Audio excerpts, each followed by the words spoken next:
AMB Properties is Quincy's largest apartment rental company with hundreds of units available. They offer short-term and long-term rentals with 1 up to 4 bedroom apartments.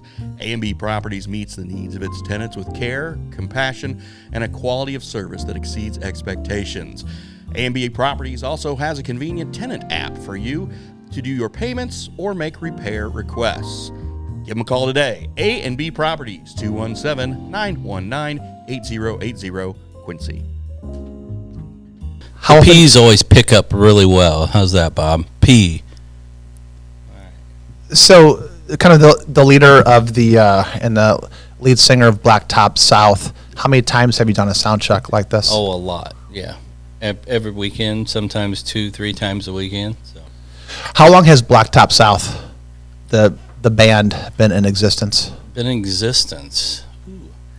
Now you're testing my memory here at 49 years old. Actually, I'm really not 49. You know that, right? Okay.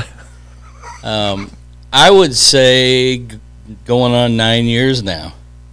9. Now it's been through the phases, of course, like every band. But we started this band, and we wanted to have fun and play country music and just take it to the next level. And it kind of went that way, and then it started to go back this way. And we had some differences of opinions, like you do in most things. And few members left, and then we got another couple guys and kind of leveled out, but it just wasn't what we were looking for. And then we had another parting of the ways. And then about 3 years ago, the right bunch of guys got together, and it's magic. So can you believe, actually, that in 3 years, 4 guys have not gotten one argument? You guys don't get in arguments? Not in 3 years. Really? What happens if Joe won't take off his sunglasses? He takes them off. He does? Take them off. Because you tell him to take them off, right? Yeah. So the girls can see? He might say a few things that probably I shouldn't say on air, but then he'll take them off. Yeah. Is it true that sometimes... So, by the way, this is the Frankie Say podcast with Todd Rost. Todd, I've known you for a little while. You've been a pretty good, loyal friend to me. I think you are one of the most loyal people in Quincy. I think when someone's your friend, you're really their friend, and you take that really seriously. You've done a lot of nice things for me. You are the lead singer of Blacktop South. What's the name of your new business that you started? The new company is called Pool Tech Systems. Okay, and that's a pretty new company. It is. It's actually been going on 2 months now. Yeah. Maybe almost 3 months, if you count the park going over to Springfield and all the the fun stuff, letting Pritzker get in your business. Oh, we don't want too much of that. We don't want too much government getting in our business. No, nobody does. But nobody really wants it except for the people that really like it. Okay, but so this pod's not all about Blacktop South, but I do want to. Okay, I was talking with Jacqueline Kaufman. Oh, do you know? I know her. I'm gonna have to show you some pictures of her and I here. Like she's beautiful. She kind of keeps me in line. When she's listening to this, she's gonna think this is pretty funny, right, Jacqueline? You gonna think it's funny? No. So she's kind of she's a big protector of you. She wanted to make sure that I took care of you today. So she doesn't want me to say that. Okay, she told me, don't say that, Frank. Yeah, she's been sending me texts all day. Don't talk about this and don't talk about that. Right. Some people might take it wrong, and she kind of knows how I am. Yeah. Oh, she knows. Oh, she knows how you are, and which is why you're here. But can I talk about Blacktop South for a second? How often? So the Blacktop South plays at the dock and plays everywhere. All over the place. Everywhere. Yeah. How many shows approximately does Blacktop South do in a year? Ballpark. Wow. Round. Just you can round down by 5. I think our busiest year so far has been probably 43 shows. What? 43 shows. Now, okay. Keep in mind, we don't play in most of the time we do not play in November, December, January, February. That's kind of our regrouping time. That's when we work on new music, the shows for the next year, changing things up. And that's something that I wanted to do in the beginning, is that I don't want to become stale. People don't want to see the same thing every single year. So we try to change some things. We change our show, we change our light show, we change our stage setup. Last year we learned, I think, 18 new songs and changed our whole set list up. How many? Oh, it's somebody. It's not Jacqueline, but it's somebody. Actually, Who is it? It is? It is Jackie. Jackie, why are you calling us during this podcast? Hold on a second. Hey, Jackie. Hello? You're calling during the podcast. Can't you see we're busy? Yeah, you are. Oh, you're going to see. Bye. Got to go. Bye. Love you. Bye. I can't believe her. She's relentless. This is like super funny and super embarrassing. It's embarrassing for her. Okay, so look, don't call me when we're on air. Yeah, don't do that. Take it easy. But okay, so anyway, geez, she's gonna call me next, and I'm gonna hang up on her. So what were we talking about? So we're talking about Blacktop South. Right? So okay, are you saying that Blacktop South, which I consider, is it fair to say kind of the premier country rock band in the area? I would hope so. That's what I think. Most people would think that. Are you telling me that you play 43 shows and you've taken 2 or 3 months off? How's that possible? Last year we took 4 months off. Okay, so how can you do this if there's only 52 weekends in a year? Because sometimes we're playing 2 and 3 shows a week. So where do you play? I think the last time I looked, we were in 11 states. Okay. 11? Okay, so you guys are a big-time band. And you've kind of added a lot of production. And I know, Joe... We spent a lot of money on lights and sound. And yeah. We've had some help, of course. Got to give a shout-out to Coors Light, the Hallbrook Enterprises, Chick Fritz, distributorships over in the Springfield, Decatur area. They've all been big supporters of us, not only financially, but...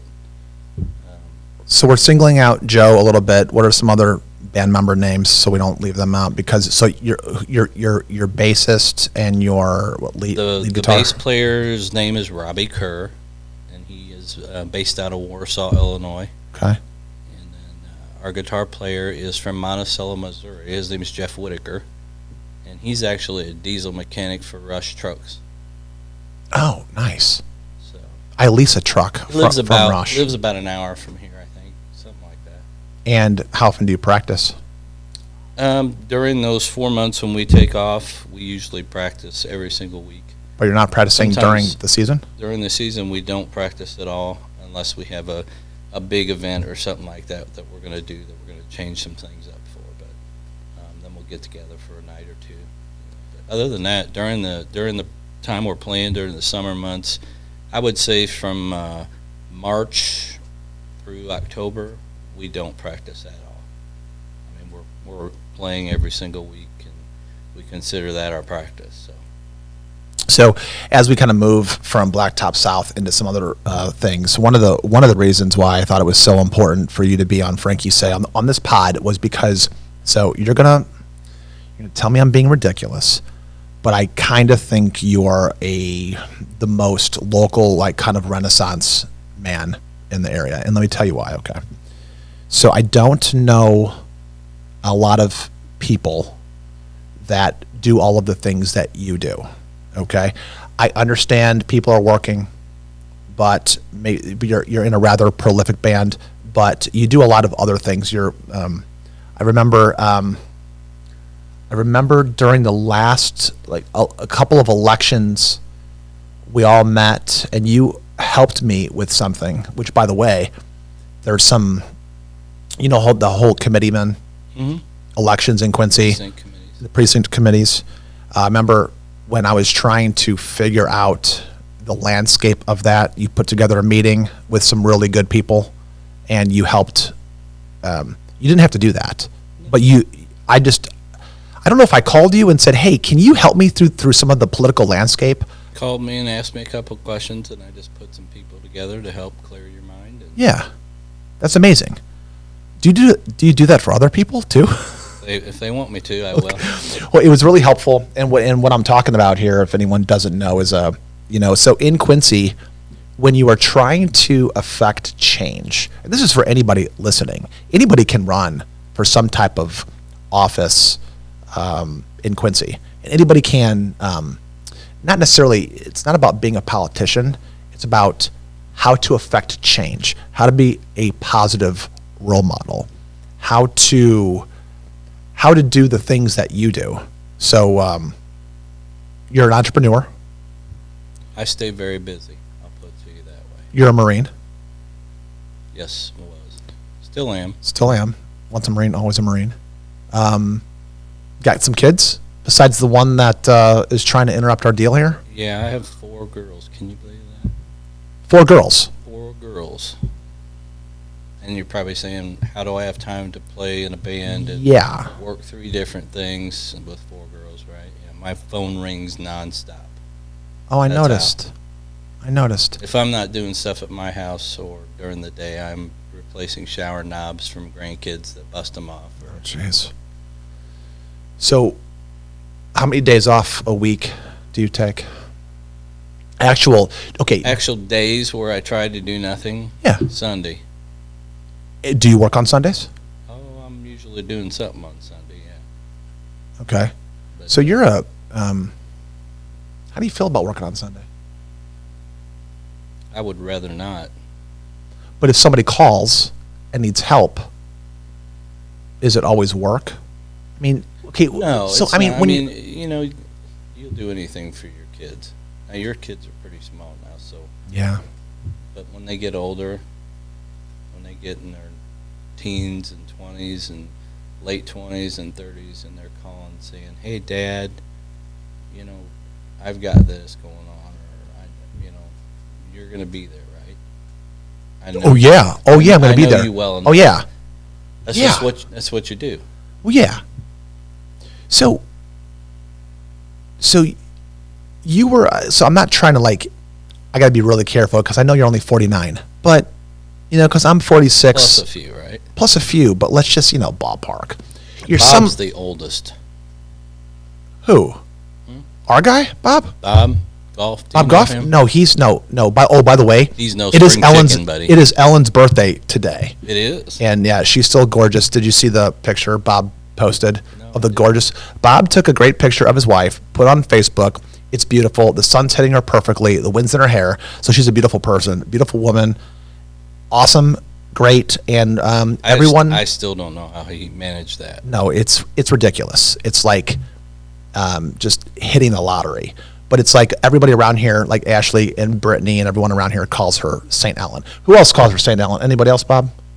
It doesn't matter. It was started by the ladies Yeah, St. Ellen. And probably because these ladies know Bob. I think that's why they're calling her St. Ellen. But she's probably also. Anyway, happy birthday, Ellen. Happy birthday, Ellen. I know So- we're talking about you, but. Yeah. So have you had the. What is that? This McDonald's sweet tea? is that what that is? Yeah. No, I haven't had it. It's the bomb. Is it sugary? Yeah, very sugary. Okay. Like you put half and half in unsweet, half unsweet, and half. It's pretty good. Did you get it through the drive-thru? I did. How do you order it? Just go through the drive-thru, and this machine talks to you, and you just tell them you want a half and half sweet tea, and then when you pull it to the The machine talks to you? Does actually, I think McDonald's, it's a lady on the other end. Is it a Or human man, still? Could be a man. Do what? is it a human yet? It is. Still? It is. I don't even know how they see you. I think they got this little camera there when you pull up. The one thing I noticed about McDonald's, I went to Jeff City, Missouri a couple weeks ago, and there were no people in the general vicinity. So they had a bunch of cooks out in the back, and there's nobody at the old registers. There's just 4 kiosks. You walk in there. So I went in there to use the bathroom, but I thought to myself, I'm like, you know what? I should probably do a large McDonald's French fry and pay the $5 it costs for McDonald's. And I don't want to hurt McDonald's sales in Quincy, so I'm not going to rip on it too bad because I don't think it's their fault. I think it's I think there are other outside influences causing Milk these. should not be $5 a gallon either. What's going on? Here we go. Here we go. Here we go. You opened up the bag of worms. What's going on? Inflation. What? Okay. Trick question. You can say pass on this. In the green room, I said, Todd, any question I ask, if you don't like it, you think it's dumb, say pass. And Brandon Van Camp last week said pass on 2 questions, and I said that in the green room too. What do you think causes inflation? Boy. You know, the yeah, go ahead. The GOP side will say that one thing causes inflation. The other side will say something else causes inflation. So let's just stay away from that. Stay away from that. Let's. I like everybody. You know me. You do. And I don't want to step on anybody's toes. You know where my beliefs are. I'm a true-hearted conservative. Yeah. So we'll just leave it at that. I'm going to say, I like that answer. I'm going to say that when the Treasury prints and prints and prints and prints and never stops, I think that is a contributor. At this point, your grandkids probably won't be able to pay off our debt. Fair enough? Yeah, we're like, 32, 33 trillion in debt. Is the country, so we're not talking politics, we're talking about inflation. Now, people can make that political. We're not making it political. It's no different than running a business.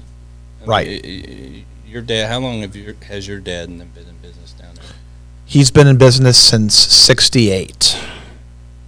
And been very successful. He's done a really good job. But if he would constantly just spend money, he probably wouldn't be in business anymore. It would be a disaster. It's no different. I mean, it's just where our country's going. And then when wages go up, when supply chains catch on fire, when prices around you start rising, you realize that you have to raise your prices. You have to do all of the things that you need to do to stay in business, and you have to raise your own prices to your customer and maybe even do a bigger, better job. And then your customers say things like, wow, that's really expensive, but you know what happened? So right around like the COVID, so we can say COVID or humans' response to COVID or the pandemic. I don't know can I just call it COVID? During that time, we had to raise a lot of our prices at our business. And we would say things like this. I would call up a customer and say, I am so sorry. I have some terrible news for you. And they would say, what is that? And I go, so the costs of everything they're skyrocketing. Mm-hmm.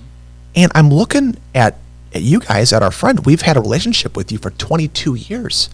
And we really haven't raised your prices in 3 or 4 years. And they would interrupt me. And they say, oh, no, it's okay. All of the prices are raising everywhere. We totally, not a problem. And I mean, what a nice way to make me feel better. And it's tough. I mean, when you've been in business that long, you hate to do that, but that's part of business. Yeah. So the inflation thing. So what else is going? So one of the things that you and I do sometimes when we're talking is we have these hot button issues that everybody knows about, and then you and I are pretty good. We can skate around these issues. But one of the things that I want to probably don't agree on everything.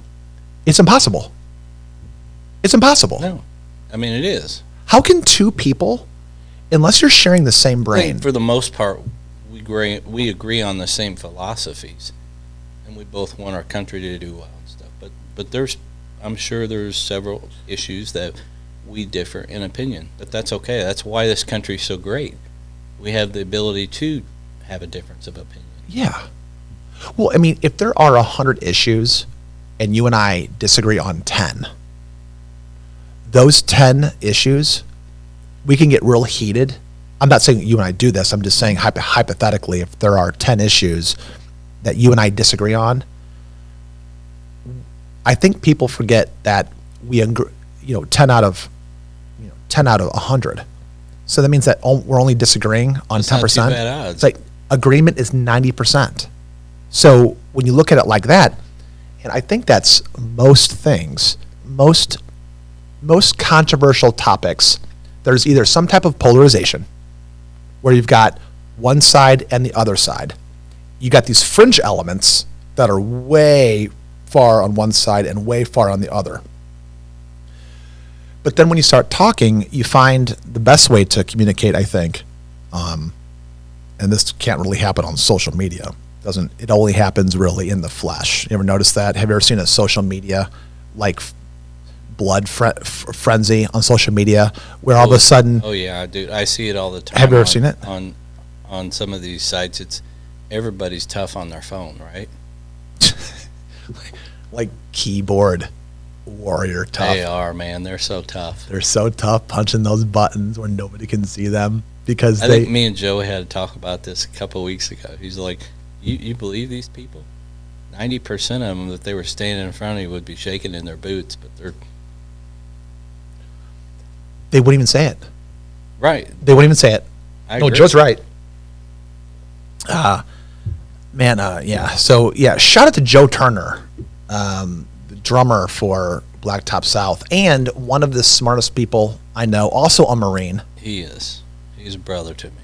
Yeah, and you guys are super tight, and I can see why. You guys are very, very like-minded, but very, very cool. Yep.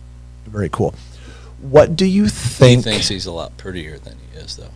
Does he? Oh, dude. Does he really? Yeah. Oh, because his hair's perfect. Yeah.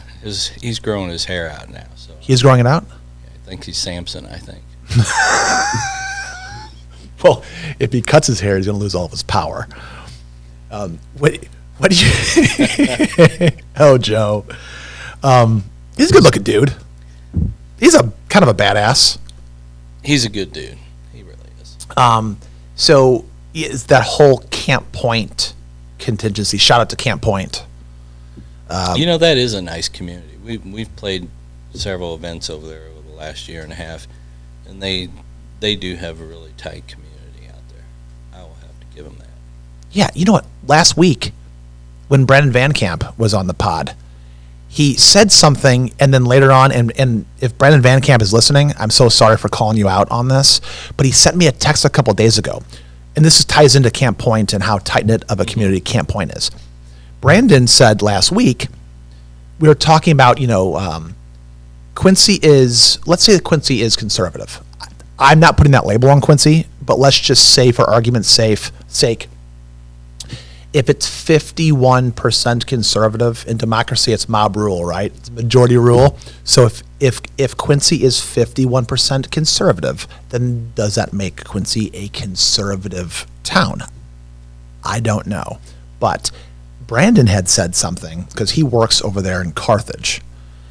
And he said that Carthage is more conservative than Quincy. And then a day or two ago, Brandon goes, "Hey, should I have said that? Is that kind of like a wrong thing to say?" He goes, "I feel bad about saying that." And I go, No. I think statistically, when you have a smaller town, the more rural a place is, it just starts to lean more conservative. Listen, when people are working off the land and they're using their own hands and they're changing their own oil on their pickup trucks, okay? That's not the same thing as piling people on top of each other. No. And everyone's sending their electric cars don't have oil changes, and they can't fix their electric cars in the big cities. They can't. Who knows how to fix a Tesla? Okay. Well, right. But back to Camp Point. Camp Point is probably, how much trouble will I get in for saying that Camp Point, pound for pound, might be a little bit more conservative than Quincy because it's more rural? Is that a bad thing to say? No, it's not. It might not even be accurate. It might not be. It might not be. We kind of had this discussion, I don't know, 3 or 4 weeks ago. We were talking about, and I know you lived up in Chicago for quite a while. I'm sorry about that. Hey, I got some friends up in Chicago, so I mean, I would never live up there. Chicago. That's just me. Keep that thought process. Now, I know there's suburbs that are probably a lot like Quincy, that aren't Chicago. Yes, the farther you get away, Right. the farther you get away from the people stacked on top of each other, the more people want to conserve the past. Is where I'm going with this, is because people keep saying, why does Chicago make all the rules for down south? You know, they always vote, 90% of the time they vote Democratic up there. They're fairly liberal, if I'm Yeah, progressive. progressive liberal. And a friend of mine asked me, why is that? And I had to think about it, and I said, well, I think they really just don't understand how it is to live down here. Yeah. I mean, 40% of them, I mean, you lived up there, I don't know, maybe I'm wrong. No. 40% of them don't even drive. Right. They ride the train to work, Right. or they walk downtown. Right. So they're not worried about gas prices or what it takes to operate a tractor or farm equipment, or, you know, they just don't get it. So they don't care about the things that we care about down here that we have to live with every single day. Yeah, so the idea that somebody living in a city thinks so much differently than somebody who lives in the country. And you know, there are some country folk that you and I know, countrymen that live out in the country, that they couldn't live here, downtown Quincy. This is the big city. And, you know, you take a look at some of these big buildings. I mean, you and I are ground zero for downtown Quincy. So we're in the Muddy River studio, and this Is building. that where we're at? Oh yeah, we're here in the flush. I mean, I can't prove it, but I think we So are. this is like the New York Times of Quincy. We are. This is exactly like that. Do you see all the people? I'm going to get try? something thrown at me here in a minute. Yeah. No, you're going to Say in see. the New Do York you see all the Times. people trying to like get in here and like wave at us like this is what NBC This Morning, whatever those things. What is it? Do you think about besides not driving a car? What do you think it is about when people get more paper educated? They go through. I'm saying paper educations, going through university, going through. Because you see it with tech, you know, like Silicon Valley.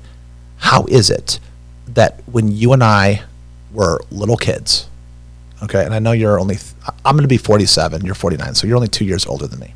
But imagine this idea of when we were younger, it used to be that the corporations were the big guys trying to beat up on the little people, and now the corporations are in charge.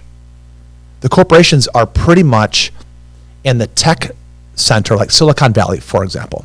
They're running making the tech now. They are running everything. They're running the media. They're running everything. They're running the universities. They're running the tech. They're running the media. And all the people who are living in the cities, which, by the way, one of the life hacks is living in blue cities and red states, and that's a separate thing. I'm going to ask you about that here in a little bit. Like Nashville, for example. Like, I don't know how blue Nashville is. Man, we should getting a lot. Is it blue yet? Like Austin? It's getting a lot blue. Austin's blue. Austin is too. But in a red state, and Texas is almost turning purple, but because it has no air to, it's getting squeezed and it's losing oxygen. That's why it's turning purple. But this idea of like, there's something about when you stack people on top of each other, and they go to university, and they're stepping over the homeless as they're on the sidewalk, trying to get in the front door of where they're working, where there's something that changes the chemistry of somebody's mind, where their brain chemistry, they are rewired in a way, as opposed to a person that has the dirt under their fingernails. And I'm not talking about like farmers, so people who work the land, people who are out there with lots of nature. What is it? Something rewires the brain, and I mean, you're not going to be able to convince me that people with paper educations are smarter than people without paper educations. I'll never believe that. Me either. Never have. No way. I agree with you. 100%. No way. They certainly don't. The people with the paper educations, they don't have more wisdom. They might have more knowledge about certain things. But, knowledge is knowing that a tomato is a fruit. Well, there's knowledge and there's common sense. Well, right. So this idea that now, common sense you're either born with or you're not, right? Is that true? I don't know. I'm asking you. Okay, so let me think about this. Do you have to be born with common sense? Let me ask you this. Or are you taught common sense from the time you're... Okay, there's this idea that you can't fix stupid. And I believe that is probably true. Stupid. Right. Not ignorant. Like somebody who's just... And not dumb. Is dumb and stupid the same thing? Okay, let's examine this. If my 4-year-old little girl, she turned 4 a couple of days ago. If I didn't tell her that she had to look both ways before crossing our street, like the busy street in front of her house, if I didn't tell her that, she would just run right out into the street. Sure she would. So, is she dumb? Is she stupid? Or is she ignorant? Because I don't know if common sense, I don't even know what that means. I don't even know what common sense means. Like, for example, the border right now, the southern border is open. Common sense to me sounds like this. If you are a country, or if you're a house or a business, or you're an individual, and you want personal boundaries, if you want your own personal space, or if at your home, do you have locks on your doors? Do fences make good neighbors? Is it smart to have an open border? I mean, right now, I think there's projected to be 8 million people, either now or to the end of the year, crossing the border. That means we have an open border situation. That means the country's not secure. Common sense to me says that's bad. But the people in charge want it to be like that. Of course they do. Unless they don't want it to be that way, but then that would make them incompetent. So either way, they're not doing what they're supposed to be doing. Wait, hold on a second. You just said, of course they do. What do you mean by that? Of course they do. Why do they want the border to be open? Oh, Jackie's going to call. Jacqueline's going to call. Yeah, Jacqueline. Oh, look at this. I'm getting a phone call. So so check this out. That's a question you can ask me off the air. Yeah, no. I asked Brandon the same question. He said pass. And this is where we're at right now. We can't say the obvious. This is what has happened in the past. This is one of the number one things that I wanted to talk to you about. Todd, I fear that we are not allowed much. There's something happening. There's some type of like weird, sinister force in the world that when you see something and it's obvious to you, it's common sense, you can't say it. Can't say it. Even a stud like you. Everybody's offended. Even a stud like you. We're talking about common sense, and you'll tell me off air, which, by the way, I pretty much know what you think about that, just based on some other things that you've said to me over the past. But you feel like you can't say those things. And what I'm saying is the idea that when you don't trust your own senses anymore, when what you think you can feel, see, and touch, and this is what's real to you, can't say it. There's some type of weird censorship that is like a dark cloud that is hovering over certain. There's either like a mind virus taking over one section of the population, and it's very pervasive. Like Elon Musk calls it the mind virus, about how, for example, I'm changing gears here.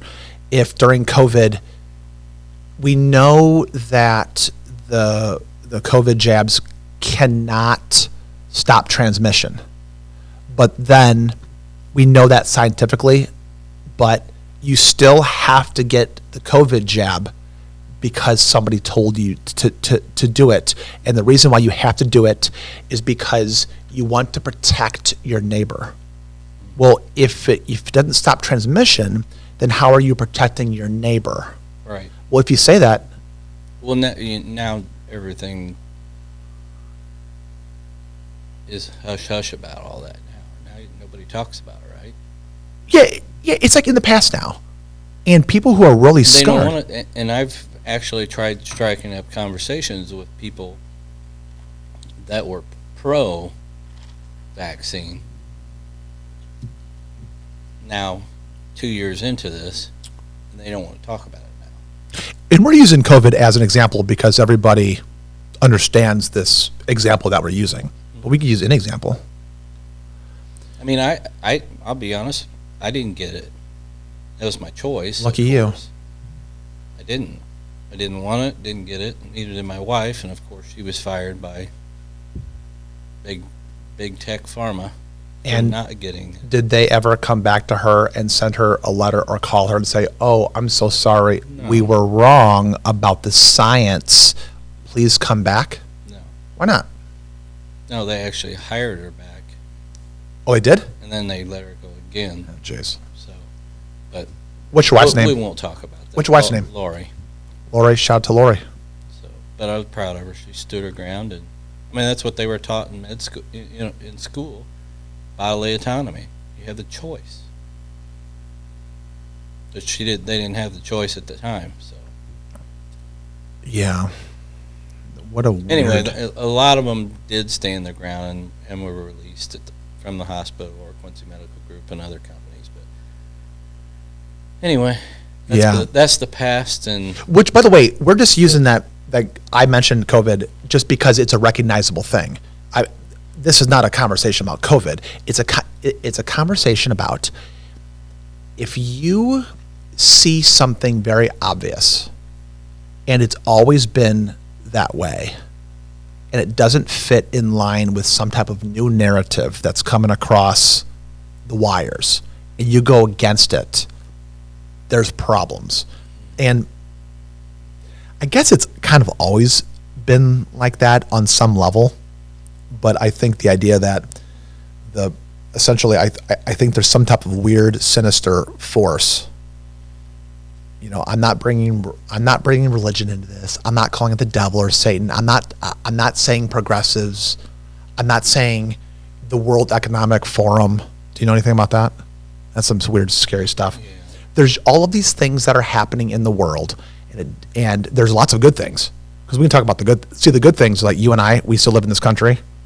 Bob Goff still lets us sit here and talk. Sure. That's a silver lining.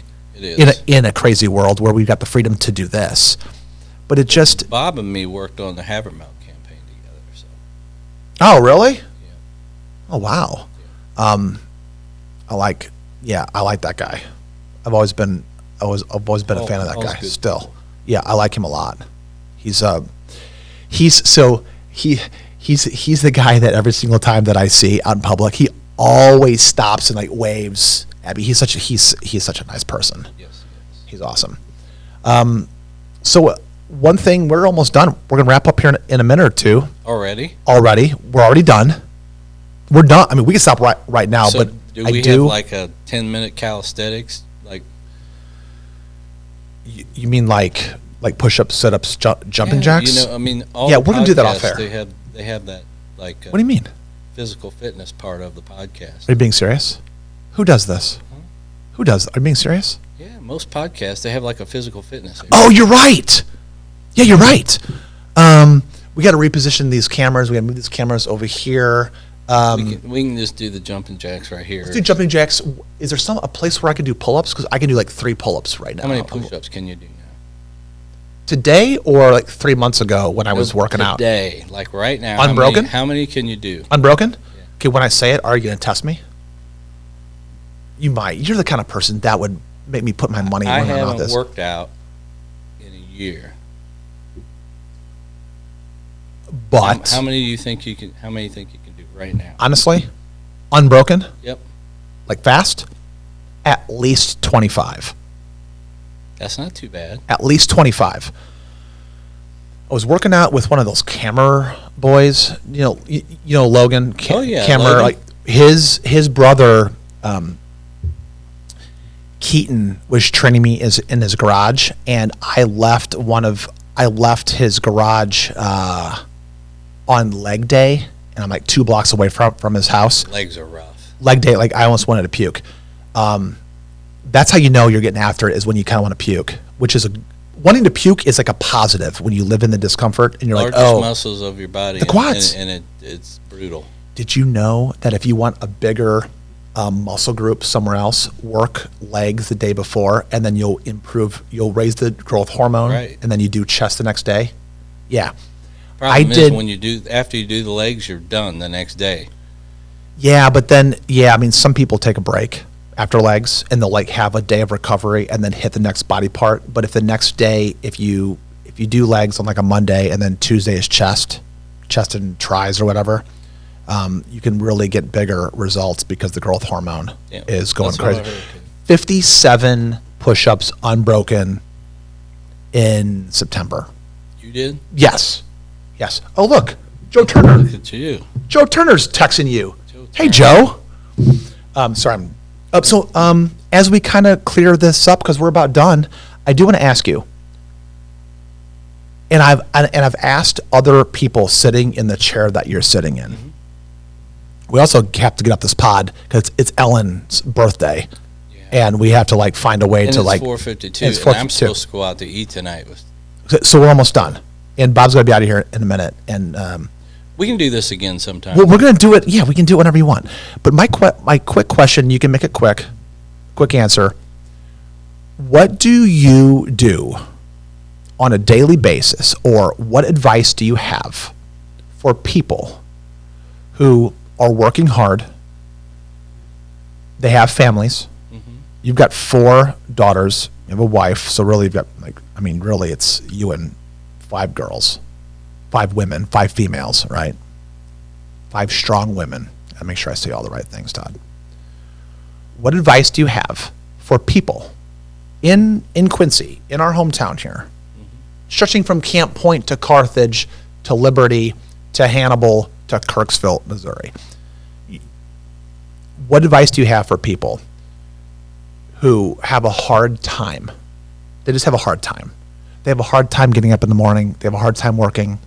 They have a hard time with relationships. They have a hard time doing all of the things that you make look really easy, because you make life look pretty easy. I'm just going to tell you right now. You make it look really easy. And you're not going to admit it, but you are kind of a local celebrity in terms of being like, you are a friggin' rock star. You are. And I know Joe Turner's trying to be like you, but what kind of advice do you have for somebody who is trying to make it in this world and trying to do a good job? I'll be honest with you. Probably the best advice I ever got was from my dad. My dad he's not perfect by any means. If you're talking somebody that's perfect, I would probably put my mom on a pedestal. She's probably Mother Teresa. But my dad gave me the best advice as a kid. He told me that you can do anything you put your mind to. Well, you can do anything that you put your mind to. Literally. And I always believed that. From the time I was growing up as a kid, he would take me into the shop, and I was always one of those kids that always wanted to learn how to do something new. Whether it was, and it isn't because I enjoyed it all, but it intrigued me. Like, he was a police officer for 32 years here in Quincy, and he'd come home with the police car, and I'd want to get in the police car and look at all the buttons, show me how this works, show me how that works. He'd be down in the shop, I'd want to see how he did this. He'd be working on plumbing or electric, and I was always like, show me how this, and it's, I think you just got to have the desire to learn and just do it. So desire Don't quit? And don't quit. Don't quit. I mean, I have failed numerous times at things. Is it okay to fail? It is okay. I mean, I think I'm on this is probably the 6th business that I've started. And I can't say they've all failed. They didn't get me to the place where I wanted to be. So I either shut them down or went to something different. You know, there's a difference between failing and not being where you want to be. Okay. So failure is okay. Failure is absolutely okay. Don't quit. Just don't quit. Don't stop. Keep believing in yourself. I mean, I could have quit with Blacktop South 3 or 4 years ago, 5 years ago, but then we wouldn't be where we are today. You wouldn't be able to play 43 shows a year. Crazy. That's it, my brother. So, thanks for having me, brother. That's it. AMB Properties is Quincy's largest apartment rental company with hundreds of units available. They offer short-term and long-term rentals with 1 up to 4 bedroom apartments. AMB Properties meets the needs of its tenants with care, compassion, and a quality of service that exceeds expectations. AMB Properties also has a convenient tenant app for you to do your payments or make repair requests. Give them a call today. AMB Properties, 217-919-8080, Quincy.